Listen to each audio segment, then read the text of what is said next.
Hi everyone, I just want to first thank you all for all the work that you might be doing, considering, reviewing, practicing, all those steps that go into helping the campus choose our new LMS, our new learning management system. This guide is a walkthrough of who the work group is, our timeline and calendar, some rubrics that we're looking at, the 3 major vendors we're considering, and you can also see a tab here for a feedback loop. So to get to this guide, I want to point out it's a direct URL. You're not going to find this in Google. I've suppressed it, so it's for BMCC use only. And you can see right there it is http://libguides.bluecc.edu/LMS. That will get you where you need to go. So to begin with our guide, I just want to give you an overview of our timeline.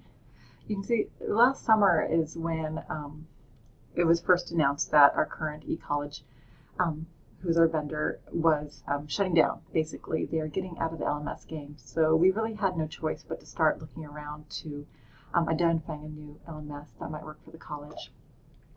We start with, pretty typical. We did a peer review of what other colleges in Oregon were using, and this is what we found. And these were primarily the community colleges.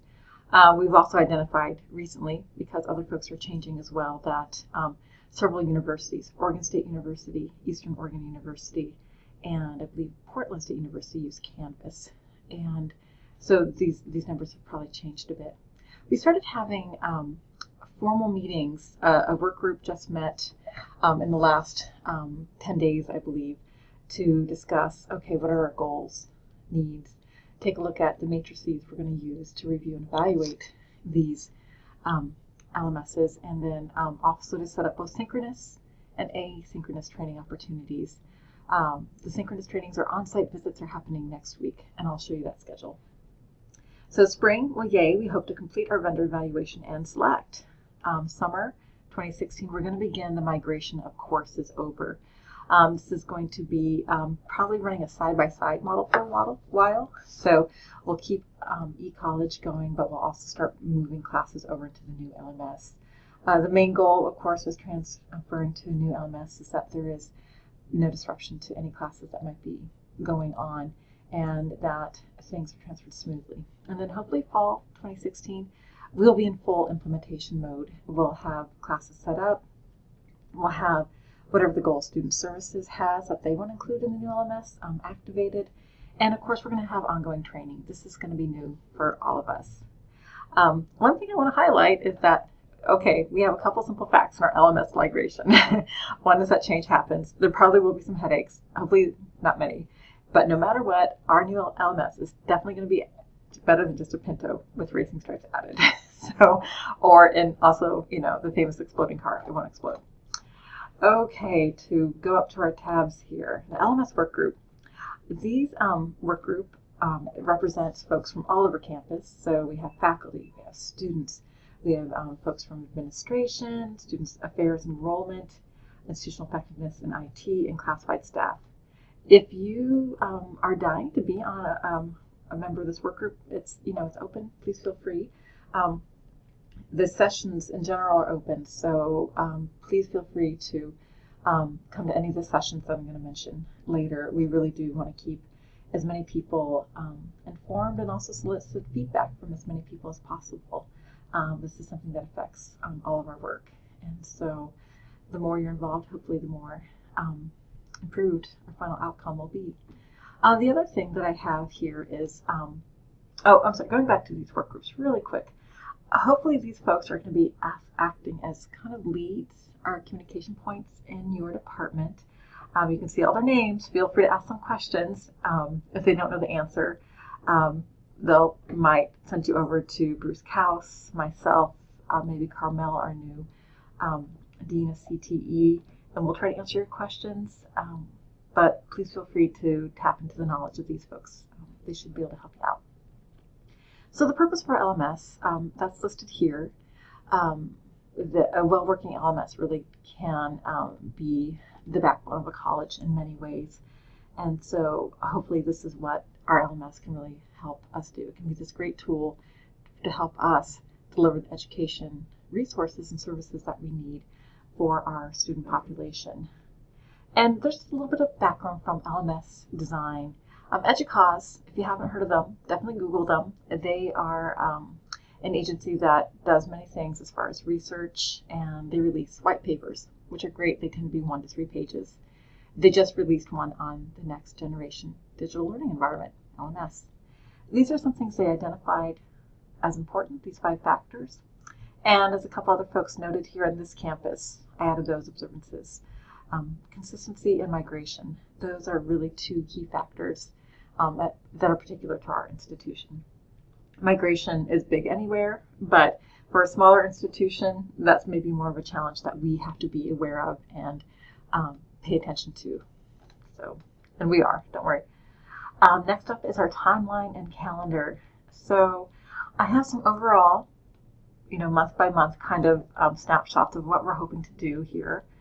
And then also very specific. Coming up next week, very soon, March 7th, 8th, and 10th, you will see the 3 major vendors we're looking at are coming to present their products.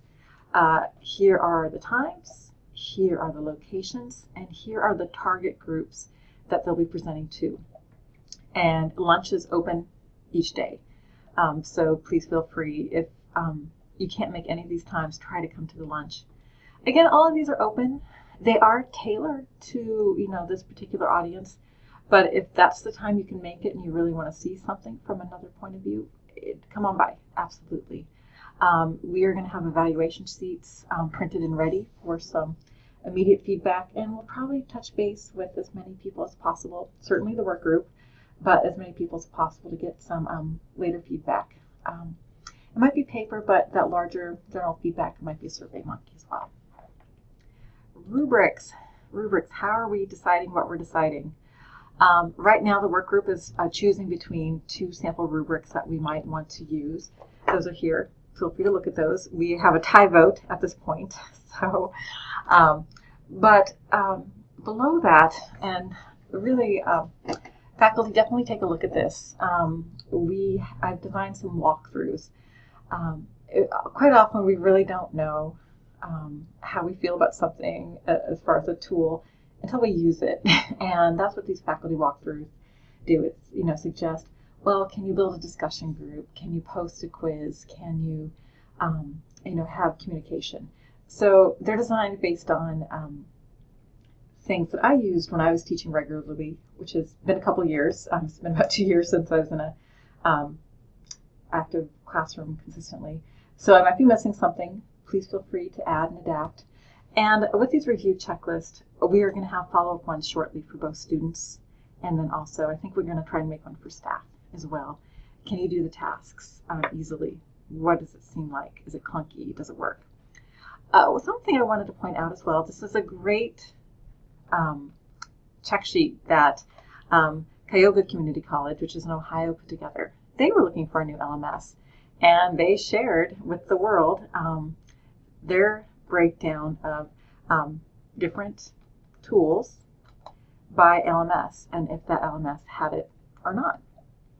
I will say that this was done, I think, a little over a year ago, and so LMS changes frequently, so it's it's something to keep with a grain of salt, but it's a really kind of a neat overview to see what they looked at. And next is our 3 major vendors. Here's Canvas. Right here, Canvas, this is the URL you'll use to log in. Your login is your BMCC username. I use Stan Beach as an example. And the password, you'll be prompted for one at setup. The wonderful Stan Beach also did include a tutorial that he found in our Atomic Learning tool.